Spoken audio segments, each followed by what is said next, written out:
अब महाराज विपरीत चलने वाली पत्नी, और महाराज जैसे गंगा जी के बीच की धार में पहुंची है, और महाराज गंगा जी की धार का प्रभाव और तेज बढ़ा है, और तेज बढ़ने से महाराज पत्नी डूब गई।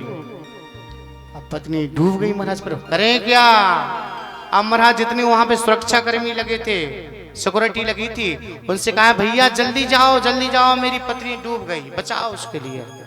तो सुरक्षा कर्मी जल्दी गए।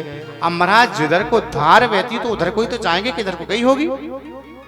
जिधर को धार जा रही उधर को ही जाएंगे, उल्टे थोड़ी जाएंगे। हमारा जैसे सुरक्षा कर्मी सीधी धार को जा रहे हैं ढूंढने के लिए, तो पति कहता है सुनो भैया।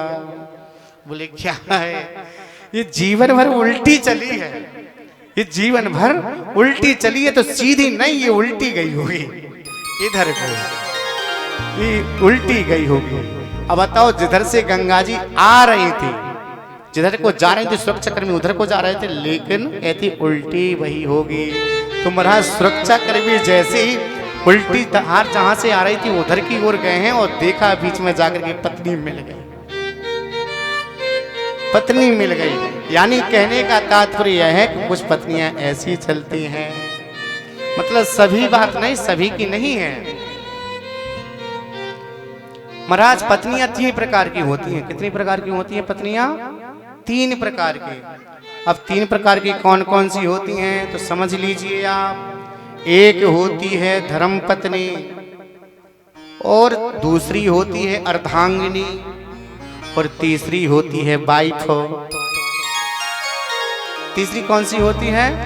वाइफ। अच्छा महाराज धर्मपत्नी किसे कहते हैं? बोले धर्मपत्नी कैसे हैं? जो अपने पति को धर्म से जोड़ दे, जो धर्म की ओर प्रेरित करे, वह है धर्मपत्नी। अच्छा अर्धांगिनी कौन है? अर्धांगिनी किसे कहते हैं?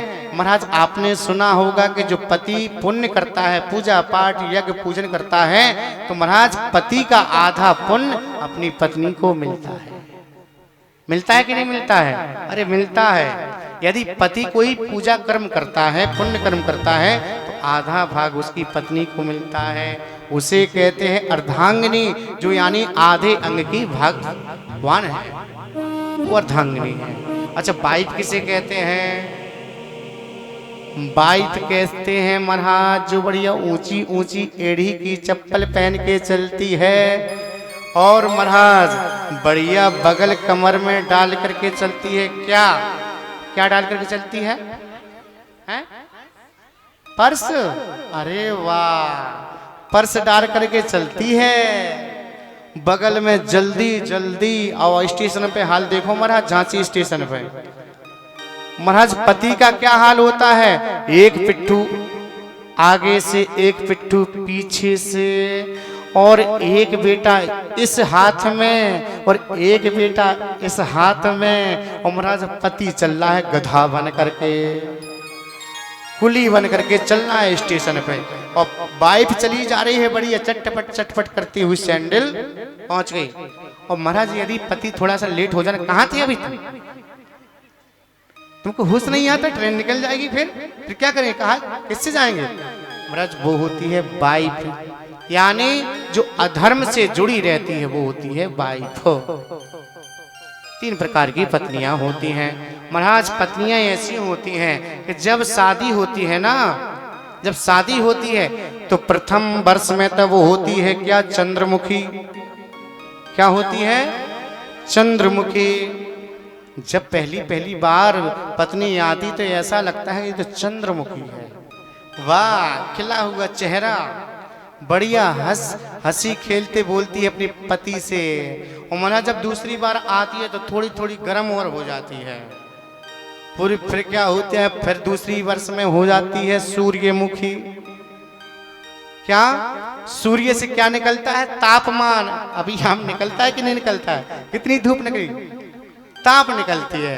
हमारा दूसरी वर्ष में पत्नी हो जाती है सूर्यमुखी, पहली वर्ष में चंद्रमुखी और दूसरी वर्ष में सूर्यमुखी, और जब तीसरी वर्ष लगती है तो महाराज पूरी ज्वालामुखी बन जाती है। क्या बन जाती है? ज्वालामुखी। और कोई भी बात कहो तो महाराज मुंह से अंगारे निकलते हैं, जैसे ज्वाला निकल रही हो, ऐसी सभी पत्नियां नहीं है। आप सब बुरा मत मानना, आप तो बहुत अच्छे हैं, आप सब लोग तो बहुत अच्छे हैं। बुलवा के बिहारी लाल की जय। ऐसे भगवान अपने पत्नियों के साथ में बड़ा आनंद ले रहे हैं। मेरे ठाकुर जी इतनी 16,108 रानियां हैं, भगवान उतने ही महल बना दिए और एक एक रानी के साथ में मेरे प्रभु विराजे हुए हैं, एक एक रानी के साथ में। अब भगवान के तो इतने लंबे सारे विवाह हो चुके हैं, लेकिन महाराज हम तो एक एक विवाह को तरसते हैं। हम लोग एक एक विवाह को तरसते हैं कि हमारा एक ही विवाह हो जावे, हमारा एक ही विवाह हो जावे। भगवान को इतनी हो गए हैं।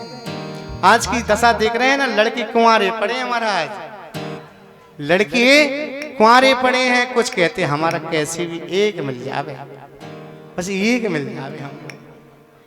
लेकिन महाराज एक लड़का की शादी जैसे नहीं हो रही थी, अब उसके पिताजी ने कहा सुन भैया बेटा, जो लड़की वाले देखने आते हैं ना, तो एक काम करके थोड़ा एक्स्ट्रा बोला कर। कैसा बोला कर? थोड़ा एक्स्ट्रा बोला कर, ज्यादा बोला कर। ठीक है पिताजी, तो मेरी शादी हो जाएगी। बेटा जल्दी हो जाएगी, लड़की वाले जल्दी पसंद कर लेंगे तेरे लिए। बोले ठीक है पिताजी, मैं थोड़ा एक्स्ट्रा बोलूंगा। बोले हाँ बेटा एक्स्ट्रा बोल। अब महाराज एक दिन लड़की के पिता देखने आए लड़के के लिए। अब लड़का के जैसे देखने आए हैं तो दुकान के सामने खड़ा था। अब 4-5 लोग आए देखने वाले। कहा बेटा ये दुकान तुम्हारी है क्या? अरे बोली ये दुकान क्या है? एक दुकान मुंबई में है, एक दुकान दिल्ली में है, एक दुकान हैदराबाद में है, एक दुकान अहमदाबाद में है। अरे वाह तुम तो बड़े धनाढ्य हो। यानी पिता ने कहा था कि एक्स्ट्रा बोलना है, एक्स्ट्रा बोलना है। अब महाराज हुआ क्या? महाराज जैसे ही वो लड़की वालों ने कहा क्यों बेटा ये मकान तुम्हारा ही है क्या? बोले हाँ ये मकान क्या है? एक मकान मुंबई में है, एक मकान दिल्ली में है, एक मकान हैदराबाद में है, हैदराबाद में है। अब महाराज हुआ क्या? अब महाराज ये बेटा ये 4 पहिया की गाड़ी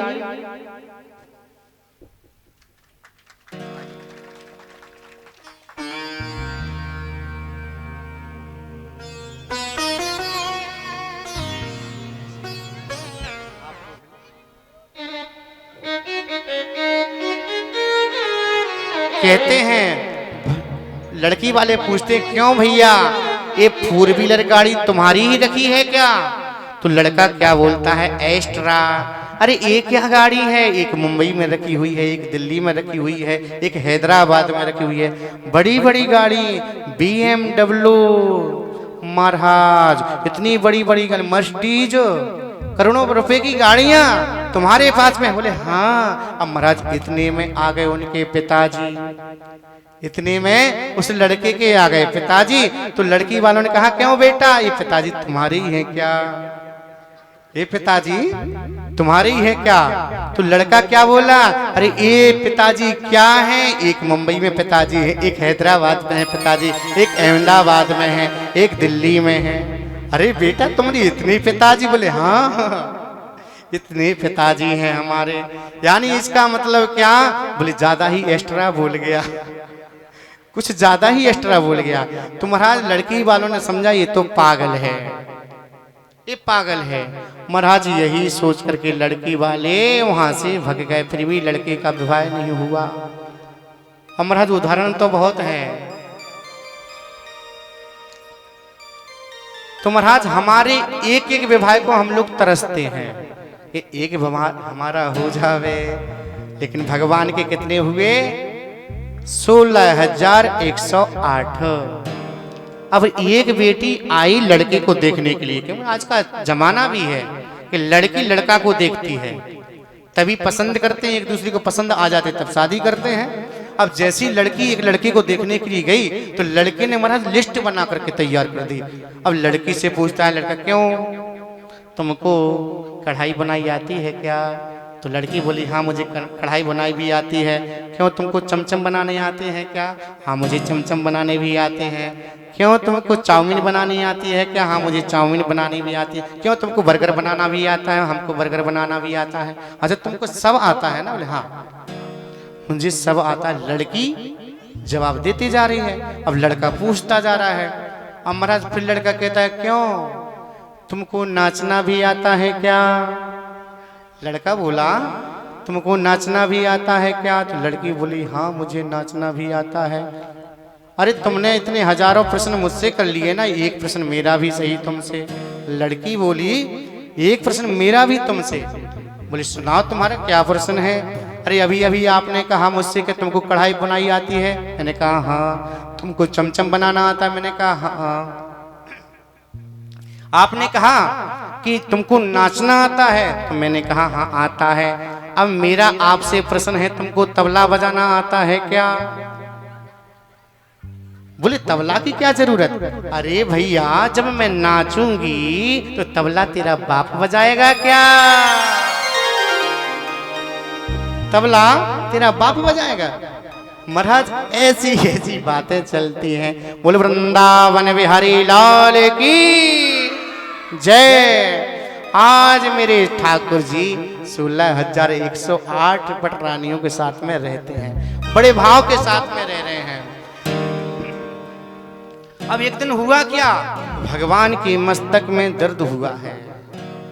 कृष्णाय वासुदेवाय हरे परमात्मने पृथक् क्लेशनाशाय गोविंदाय नमो नमः। भगवान की मस्तक में दर्द हुआ है। अब भगवान कुछ लीला करना चाहते हैं। अब जैसे ही नारद जी आए हैं भगवान के महलों में, तो देखा है कि भगवान की 16,108 पत्नियां हैं। भगवान इनके साथ में कैसे रहते हैं? तो नारद जी जैसे प्रथम नंबर एक गेट पे गए हैं, महल में गए हैं, नारद जी ने दर्शन किया कि वहां भी पत्नी के साथ में मेरे प्रभु विराजे हुए हैं, वहां भी विराजे हुए हैं। ऐसे नारद ने जा जाकर के सारे महलों का दर्शन कर लिया। हर एक महल में मेरे पत्नी के साथ में भगवान विराजे हुए हैं। मस्तक में दर्द हुआ और भगवान ने कहा नारद आज मेरे मस्तक में दर्द हो रहा है।